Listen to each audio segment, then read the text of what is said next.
Hey, what's going on, you guys? Like what you guys to the channel. It's your boy Big Dog back on another DC TV talk. Today, we got one for Stargirl, episode 13, Stars and Strike Part 2. Gotta just say it ahead of time, right now.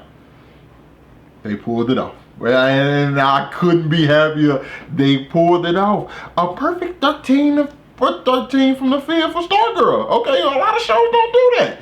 And I have to say, it's probably already landed a spot in my top 5 DC live action shows, okay? Because I absolutely love the season, and I love the season finale. Gonna jump right into it, because, you know, they left things off. Okay, they're headed to fight the ISA. The parents are under control, with the adults, all of them are being like hypnotized, and the people who resist die. And I'm pretty sure, we saw one guy die, but I'm pretty sure there are actually more that died. Pat was trying to resist, he was about to die.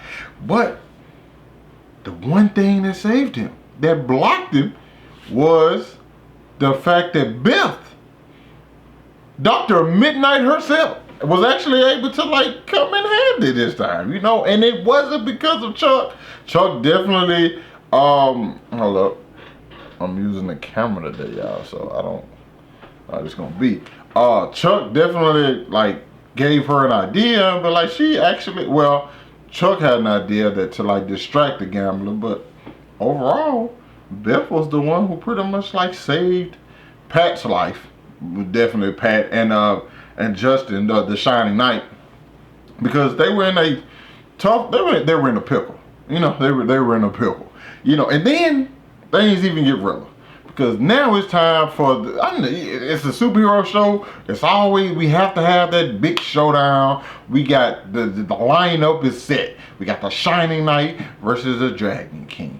We got Sportsmaster versus Our Man. We got Tigers versus Wildcat. We got Stargirl versus Icicle. And they was actually at an advantage, because we still had Stripe, and he didn't have an opponent for a while.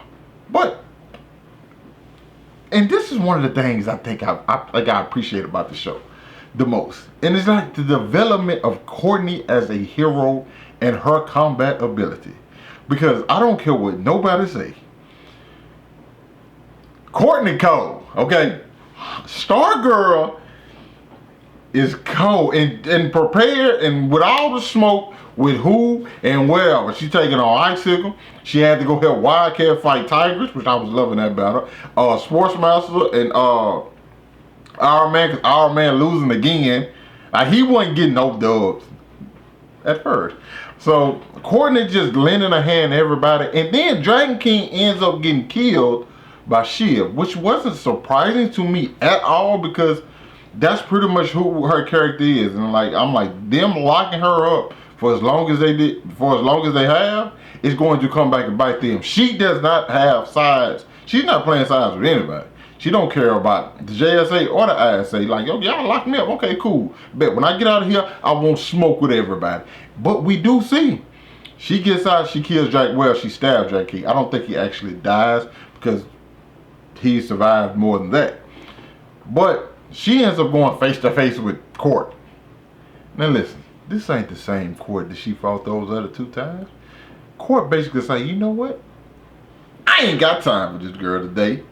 Blast her, quick, get back, you know. I'm enjoying that. Not only that, I think one of my favorite parts of this episode was you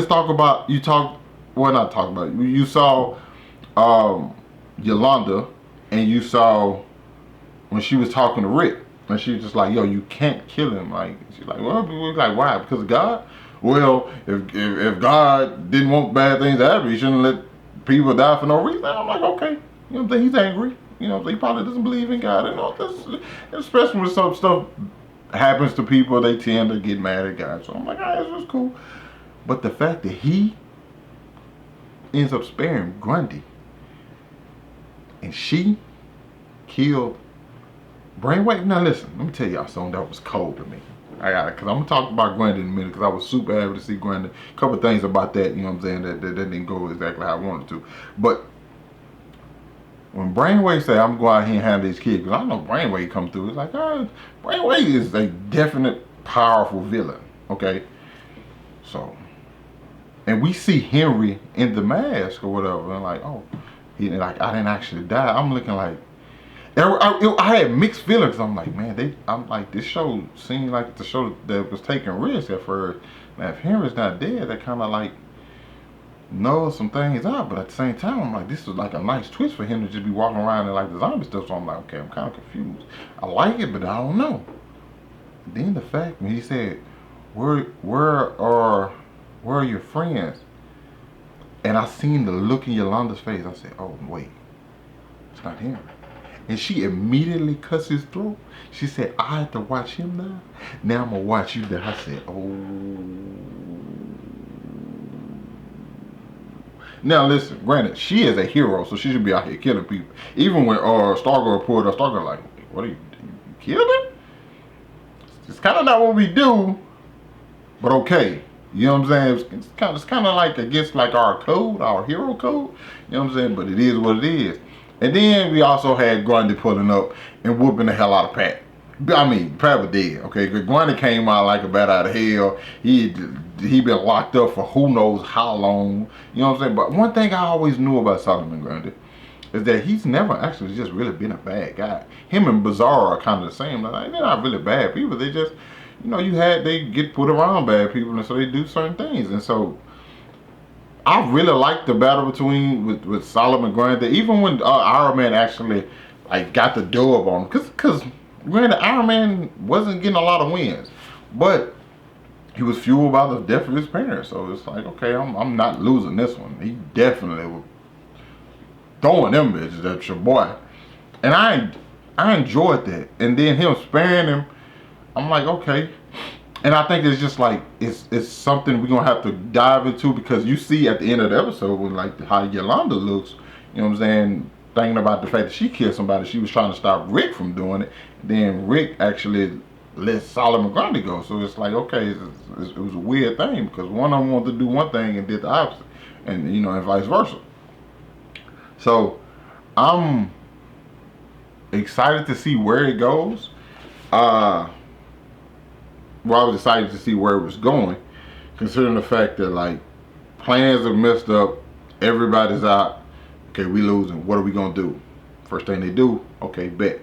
Let's go get I'm gonna go kill Barbara. I'm trying to show Barbara what I'm trying to do, and I still believe Icicle believed his plan was good, and like the way he went about it was good, and like. Barbara, like, yeah, your wife would be disgusted if she see what you became. No, his wife was pretty much in on it. So that pissed me off. He could have killed her quicker, but he just like, no, I'm gonna kill your family in front of you. Well, yeah, it's not the smart thing to do, I say, if you're trying to get with her. Okay, if you're trying to like bring her to your side, telling her you're gonna kill a kid after you get mad, it's not the best move, okay? But I still enjoyed the whole dynamic. Now, there's a couple things I can nitpick about, like how did Pat know where he was at? How did Pat get up there so fast? It was a couple of things like that where I'm just like, all right, you know. Also, Chuck's dead, which is not really a big deal to me, because I feel like he was a crutch for Beth, and I think Beth is going to develop more now that she doesn't have him. Granted, she needed him as a friend, but I think the fact that like the whole camaraderie as a team, I don't think she needed him. She needed him as much as she did at first. So I'm cool with him being gone. Now, the ending, well, like Stargirl is so much more developed than she was at first. Him fighting her and him end up, well, both of them falling out. Wildcat saves, and I thought, now I did think Icicle was about to stab her, but then I saw the angle at which he was standing in the road. I said, Q Mike. I knew 100%. And a lot of people might look at that cheesy, corny, or whatever.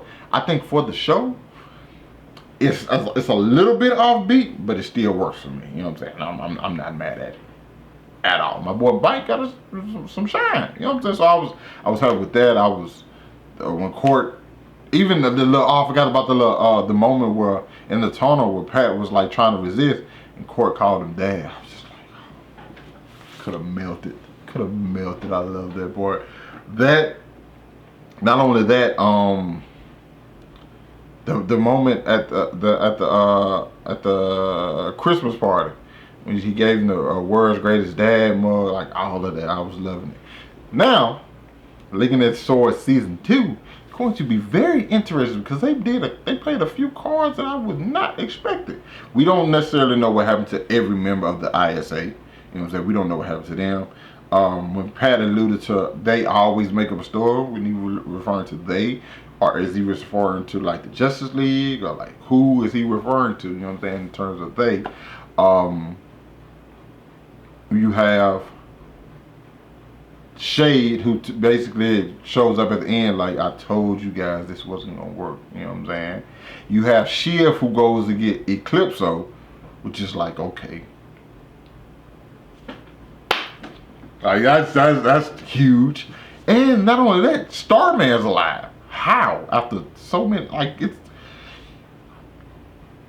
season 2 can get here quick. I hope they kind of keep. Now, okay, I'm talking about Grundy real quick. And the CGI on Grundy, I feel like I enjoyed it, but I didn't like when they did the close up on him because it like exposed like the CGI-ness, you know what I'm saying? But other than that, I'm cool with that because I knew I was gonna have to address that. But like, they got some stuff they can do with season 2, and I'm hoping they keep this in the same tone that they have, because I don't know the future of the DC universe, the app. So I don't know what it's going to be, and I know CW greenlit this for season 2. I'm hoping this keeps the essence of what it is, because it's very different from every other show on the CW, and I want it to stay like that. It feel like the stakes are heavier, the stakes are larger, and like people, there's real consequences in it, and I don't know, I just enjoy it that much more. You know what I'm saying? That final scene, that final fight scene when they running together, it reminded me, and this is not even DC, but like it just have to, you know what I'm saying, the one that comes to my mind, it reminded me of the airport scene in Civil War, you know, Captain America Civil War, and then it's just the camera was panning to each fight. I thought it was spectacular. This season, absolutely loved it. It was a pleasure. You know, every single episode was a great enjoyment. I can't wait to go back and like binge it now. You know what I'm saying? Because I think it definitely deserves a second viewing. But you guys let me know what you thought about it down in the comments. Hit that like button, subscribe to my channel. Thanks for watching the video. Hope you guys staying safe out there. I'll catch up with you guys later.